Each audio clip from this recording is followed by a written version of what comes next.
It looks like Sheldon Keefe and the Leafs have fixed a problem that's been lingering for a long time without having to make any types of trades. Is goaltending no longer a problem for the Toronto Maple Leafs? And the Leafs walk away with a huge victory against the East's best team in the New York Rangers. All of that and more in this video, guys.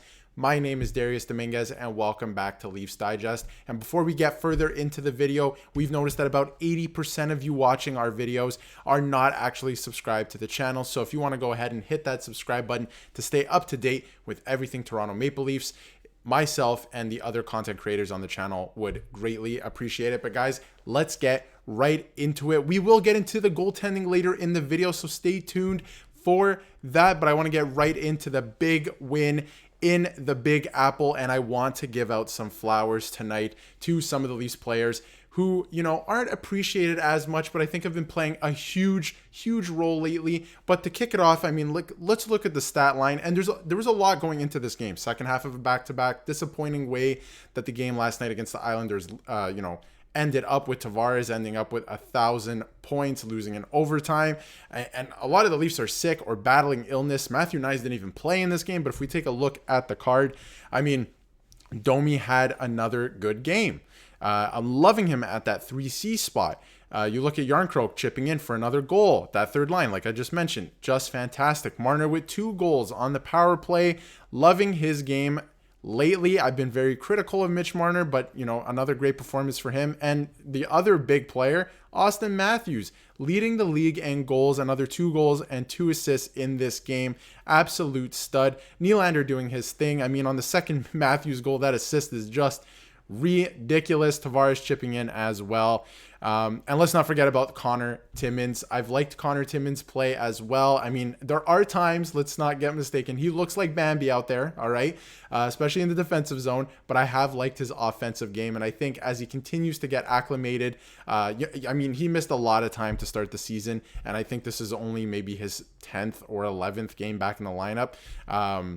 So, you know, I think he'll find his footing, and it's nice that the Leafs have a right shot defenseman on that side, okay? But again, huge win for the Leafs, and there weren't too many excuses for the Rangers in this game. I was expecting the Leafs to maybe get steamrolled just because of their track record and the way last night went. But I mean, listen, the Leafs had the flu bug. It's no secret. Sheldon Keefe came out and said a couple guys are battling with, some illness. We know that Samsonov was last week. Matthew Knies didn't play in this game. They're on the second half of a back-to-back after losing to the Islanders in a pretty emotional game, I think. They're playing the best team in the Eastern Conference in the New York Rangers, or one of the best teams. You know, Boston's up there as well. And you got your quote-unquote third-string starter starting the game, which we'll get into in Martin Jones. There's no excuses. That is a huge win for the Toronto Maple Leafs, and I think as Leaf fans, everyone should feel good about that one, because coming into it, I don't know if I would have said confidently the Leafs would have won this game, all right? But I do want to give out some flowers because, listen, Matthews and Marner, 4 goals combined between them tonight. Fantastic. Love that. That's what they're paid to do. But there's a couple guys recently who have been putting in the work and nobody's talking about them. And I watched the small plays, and I've been critical of a few of these guys, especially in previous videos. So we'll jump right into it. I want to talk first about Tyler Bertuzzi. All right. Bertuzzi and Tavares on the Calle Yarncroke, goal. Bertuzzi and Tavares were beasts. Okay. Exactly like this tweet says, sums it up perfectly. But again, it's another play where Bertuzzi does a lot of the hard work that's not, necessarily, sexy for lack of a better term.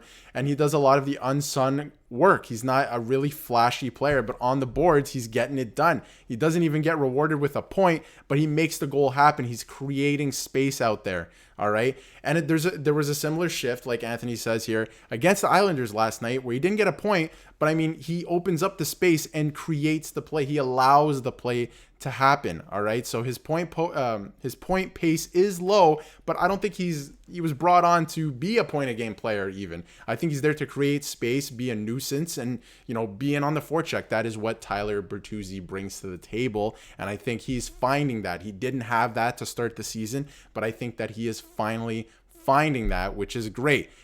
Another guy who I wasn't sure they should have moved him out of his spot, but he gets the opportunity tonight when Matthews Nyes not playing, is Noah Gregor with Auston Matthews and William Nylander on that first line.